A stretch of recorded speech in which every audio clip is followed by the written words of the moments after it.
Hello everyone, this is Christian over here, and this video I wanted to talk about how much should you charge as a sound designer in the game industry.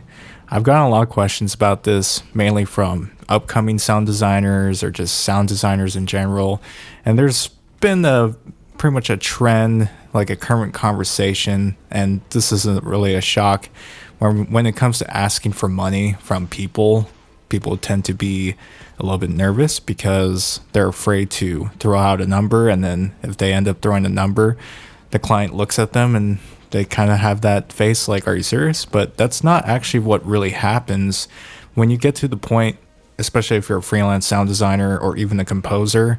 You start to build trust and you start to talk to people that you would like to work with.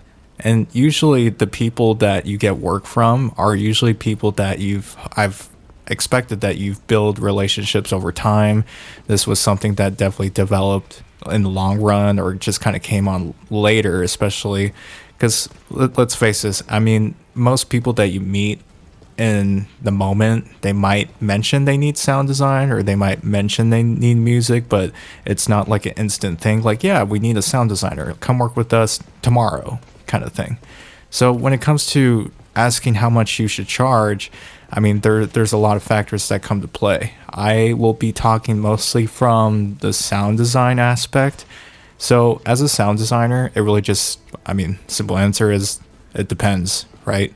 It really just depends how much and like what the developer wants. Now, if we're just talking about assets, like you're literally just made like a contract or a gig, you're given a gig and they just want sound design effects. Now, if it's just sound design effects and you're designing effects and you're throwing assets into the engine and you're probably going to give it to a programmer that's going to program those sounds, whether they're using either like C++ or C#, and if it's in Unity or Unreal Engine, the programmer will basically be doing all of the implementation for you. Now, if it's just sound design assets, I mean, some people charge based per asset, and I have a different approach. So when it comes to how I charge, obviously this depends on the client, this depends on the project, but generally you want to do research as far as how much people are charging their work and just kind of seeing the online trend of how much people are charging for their services. Now, there are some sound designers who will just literally charge like $1,000 per project, and there are some sound designers that might only charge, say, like $700, $800. Now, there's a lot of things to consider, like how you go about pricing, but the number one question you got to ask the client is, what are they looking for? And that's the first thing you got to ask when it comes to the type of needs they're looking for as far as sound design. So if it's just straight up assets, are they looking for implementation? Do they need middleware? Do they even know what middleware is? And if they don't, you usually have to educate them. And usually just me talking about middleware with some developers, some of them just don't know about middleware. So when I give them a little bit more insight about it, they're like, huh, I didn't know that. That actually sounds pretty cool, and that could be helpful in my game development pipeline. And again, that kind of stuff builds trust, right?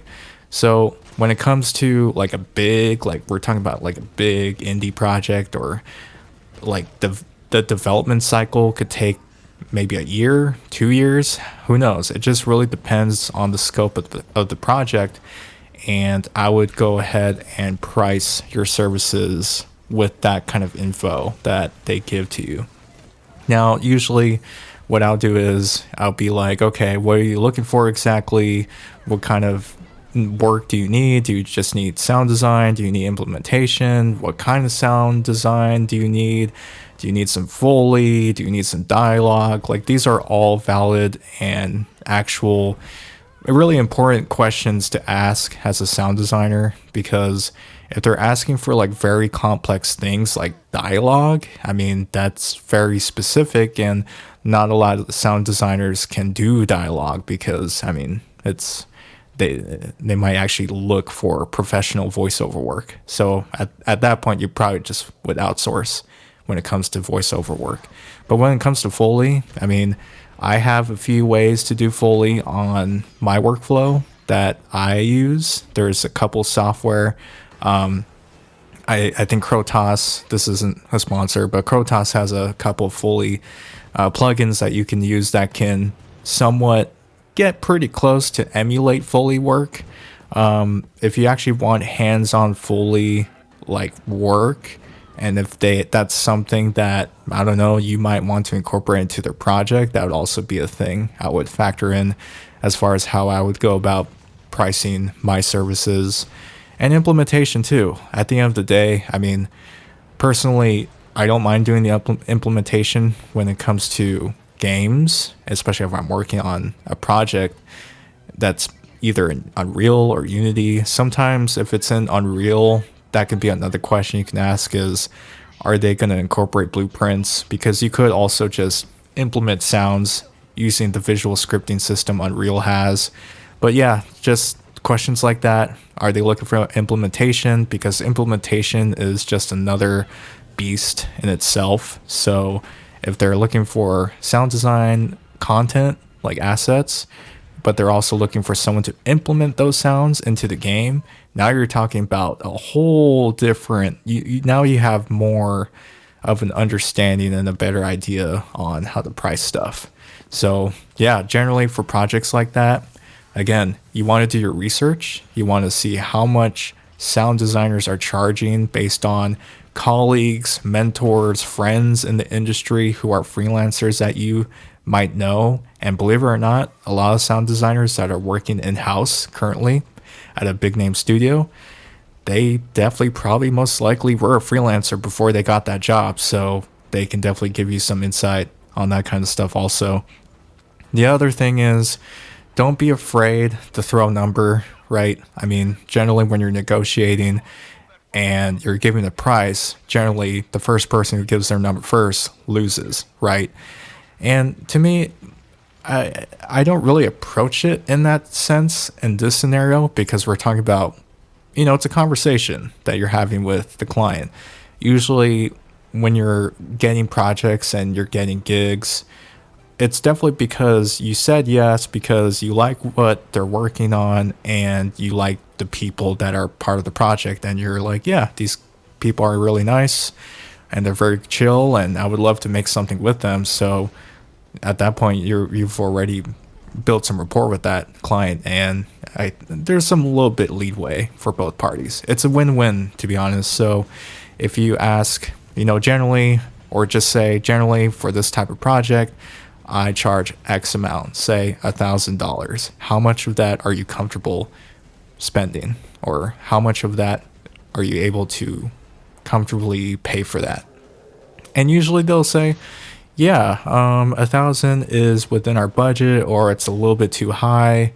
And again, it's one of those things, like, you have to look at the project, you have to see like where you stand as far as the relationship with the client, because if it's something cool, because usually sometimes people will generally be a little bit flexible when it comes to pricing, because if it's a cool project, like say it's like a horror survival game or a online co-op game, like third-person shooter type of deal, that's something like I like to work on as far as projects to get hands-on experience with. If you have the opportunity to do that, I'll generally be a little bit flexible, but at the same time, know your worth, and definitely don't undersell your services, don't undersell yourself and your worth, because you don't want to be working for less and with a lot of responsibility for something, especially that has like a 1 to 2 year dev cycle. I mean, you want to definitely be compensated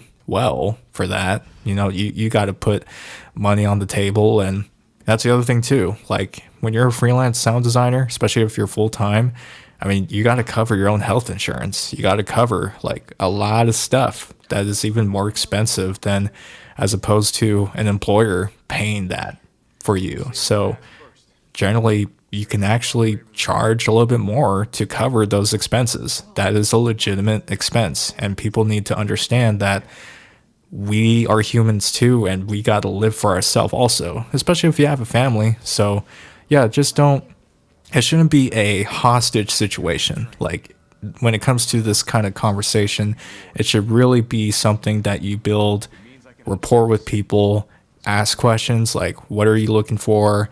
What are the problems that you're facing? What are the limitations you are facing? What engine are you using? How long of the project is it going to be, or how long it's going to last as far as the dev cycle? Do they need music?